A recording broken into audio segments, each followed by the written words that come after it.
So today when we begin sewing, I am going to start out with showing you the running stitch. So the running stitch is probably the most basic stitch that you can do.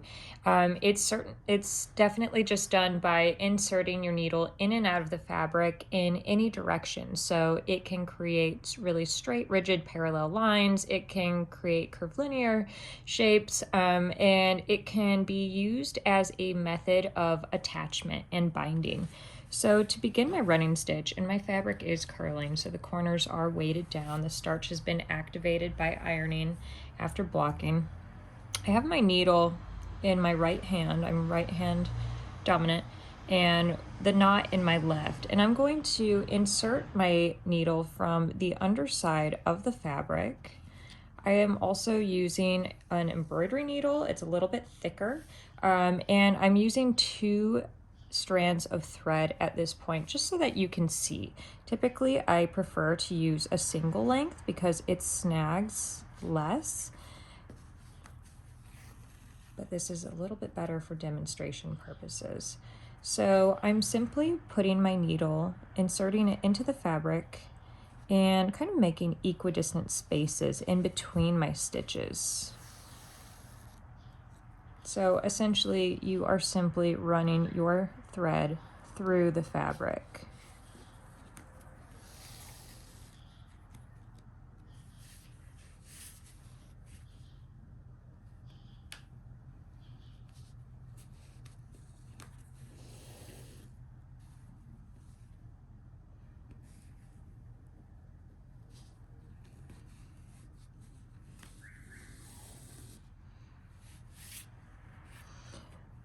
The fun thing about a running stitch is you can really change the spacing, so you can do longer stitches definitely and shorter spaces. And you can also change the shape.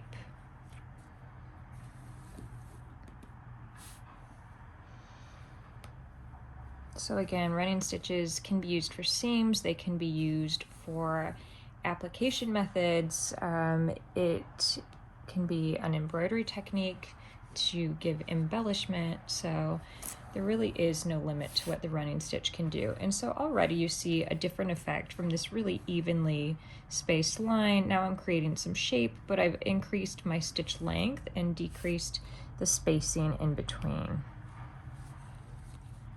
As I stitch, I am a very active two-handed stitcher, so I incorporate my non-dominant hand constantly, and that helps me to pick up my needle. It helps to control the tension of my thread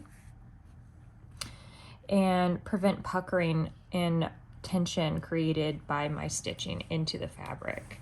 So I really want you to engage your non-dominant hand for extra control of the fabric as you're sewing.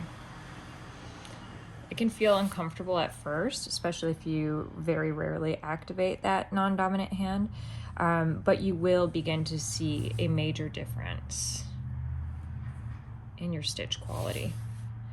And so I'm going to continue going around just until my thread runs out.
In case your thread does tangle, you can try to untangle it.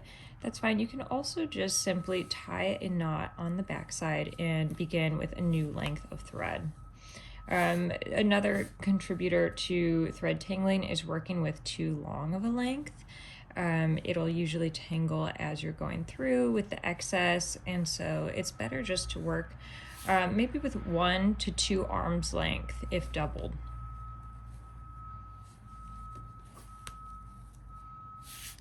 All right, so I'm coming up to the end of my stitch line. I'm going to tie a knot here, and so I'm going to insert my needle on the back of the cloth, pull through,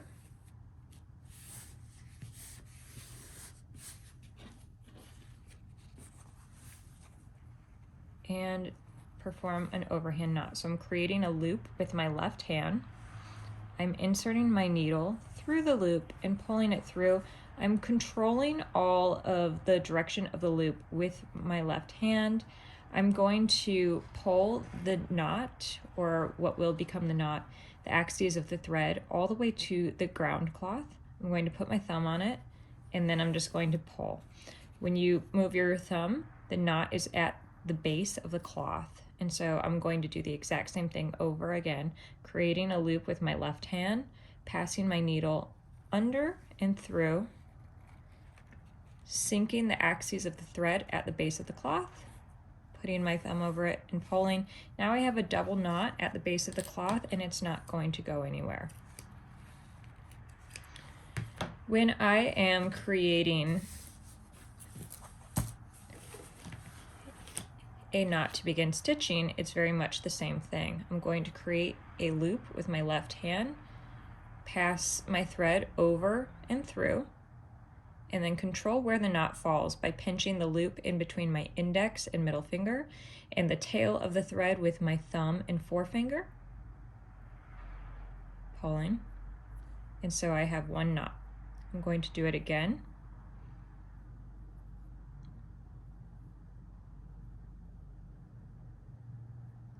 And they've landed on top of each other. So now I have a more secure knot to begin working with. Here, I gave it a little bit of tension that was unintentional, so not to be punny. And you can see where there is some slight puckering. So I'm going to show you something that you can do to prevent that. I'm going to begin doing my running stitch again. So coming up from the back and inserting my needle over into and out of the fabric.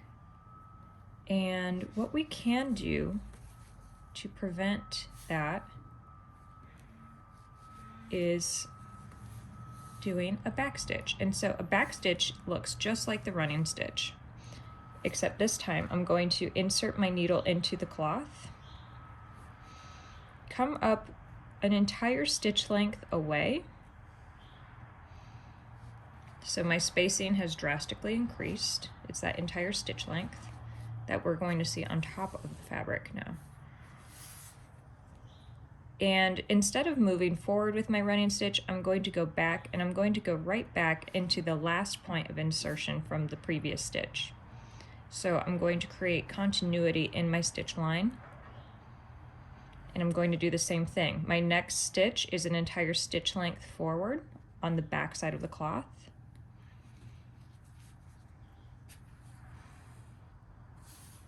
So now I have a continuous line. And again, this can be straight, this can take direction.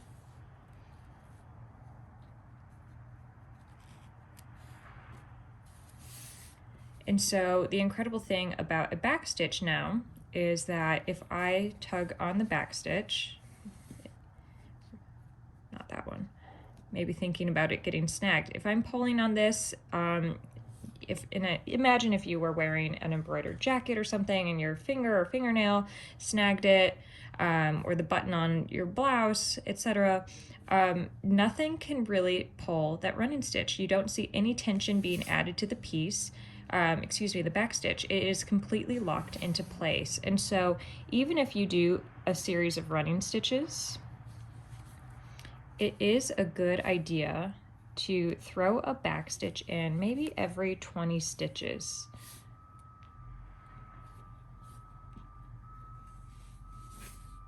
And that prevents your running stitches from being pulled like so.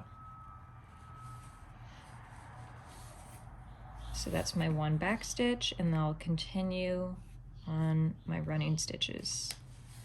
And so now when I can create tension with this last unsecured thread. I cannot create tension here. So I'm going to go ahead and move to the back, tie a knot.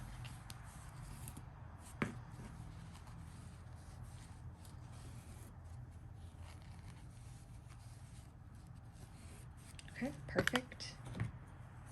Go ahead and trim that.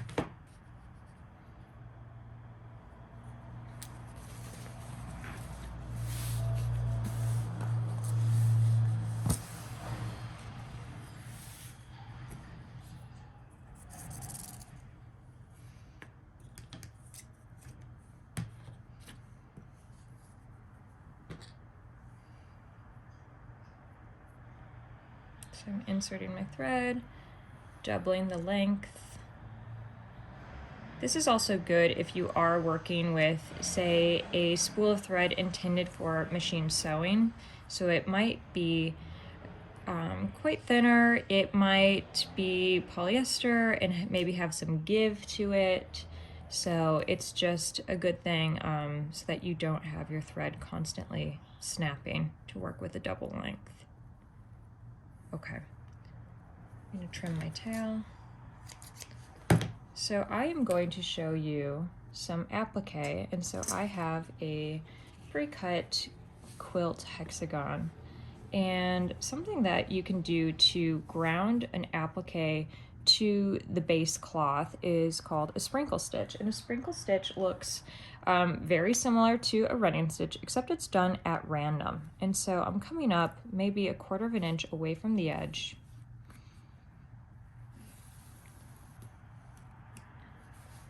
And I am going to do a series of 1/4 inch to 3/8 inch in length stitches all over the piece.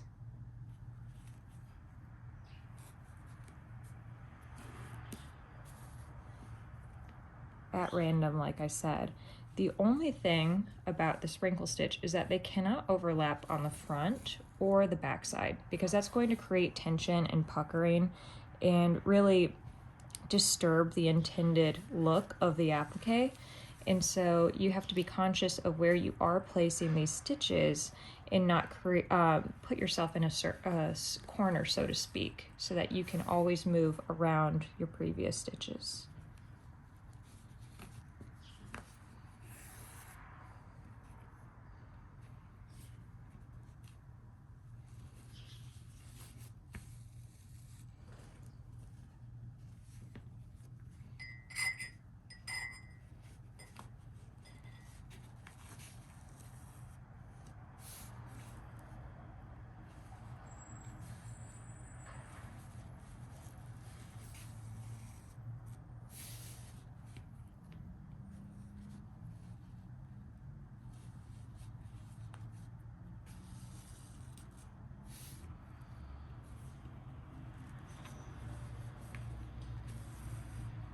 And so you can see that they are pretty equally spaced.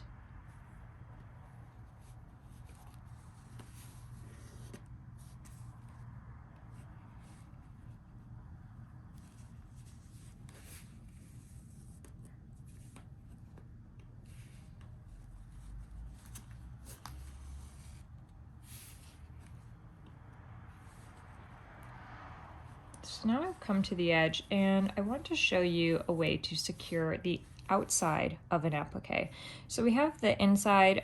There is no bubbling happening internally. That's great. It looks really smooth. It's everything I want it to be. When I am talking about securing the outside, there's several ways you can go about it. So the first is going to be a whip stitch, and a whip stitch is a very simple wrapping of the thread around an edge. And the purpose of the whip stitch is done to control that edge to the base cloth or the ground cloth.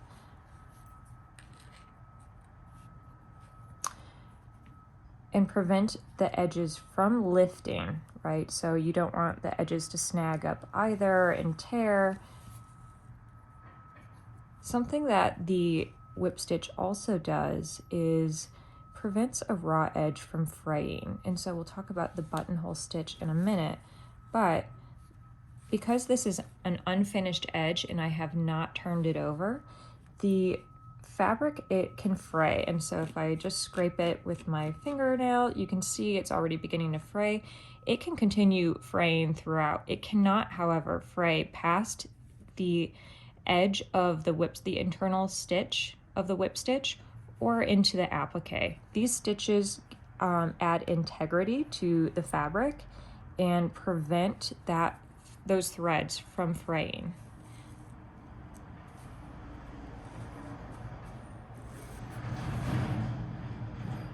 And so your whip stitch can be perpendicular, it can be on a diagonal or a slant. Mine are fairly perpendicular and about 1/4 of an inch in from the edge. I would say 1/4 of an inch or 1/8 of an inch away from the edge is a really secure placing. Okay, so I'm going to tie a knot again and then move forward and show you the buttonhole stitch.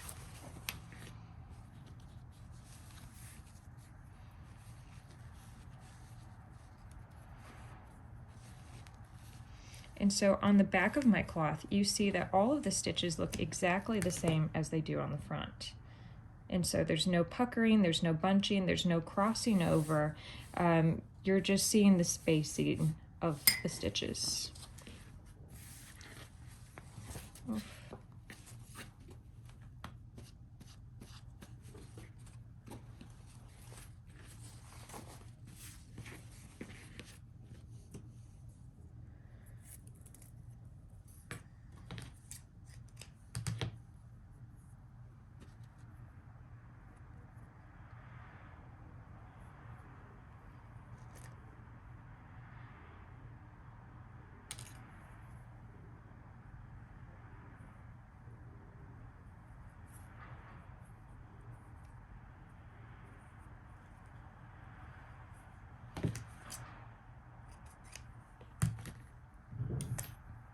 Okay, so here I have a new length of thread.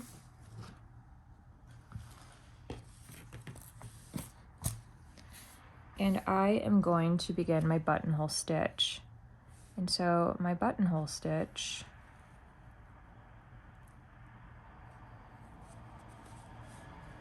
bear with me because I always get this one slightly backwards.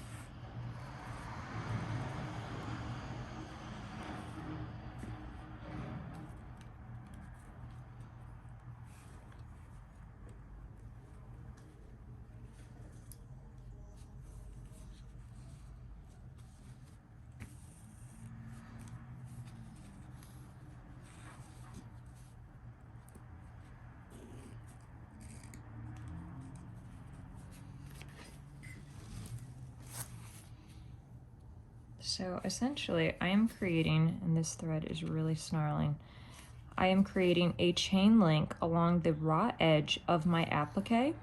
And so I'm coming down on the diagonal from the edge of the stitch and inserting my needle perpendicularly at the edge of where the base cloth and the applique meet. And by doing so and coming through that loop, I'm creating this chain link. And the purpose of that is to furthermore protect that raw edge of the cloth. So I'm always going through this loop. That's what creates the edge stitch.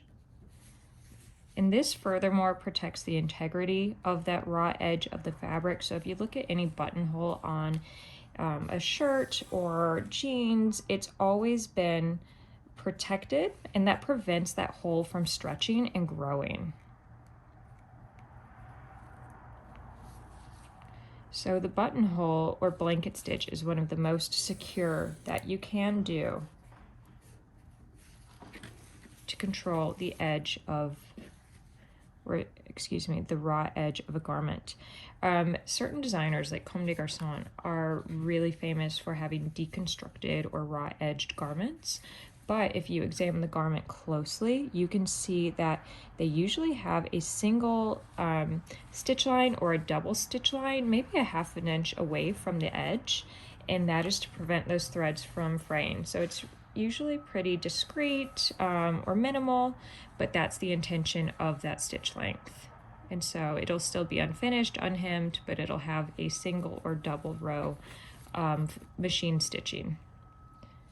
And that's, of course, because people want to protect their investment. They want to protect their clothes. You can't sell clothing for that price point that just falls apart. So it is a really smart construction technique. Okay, so I'm going around. And just a few more.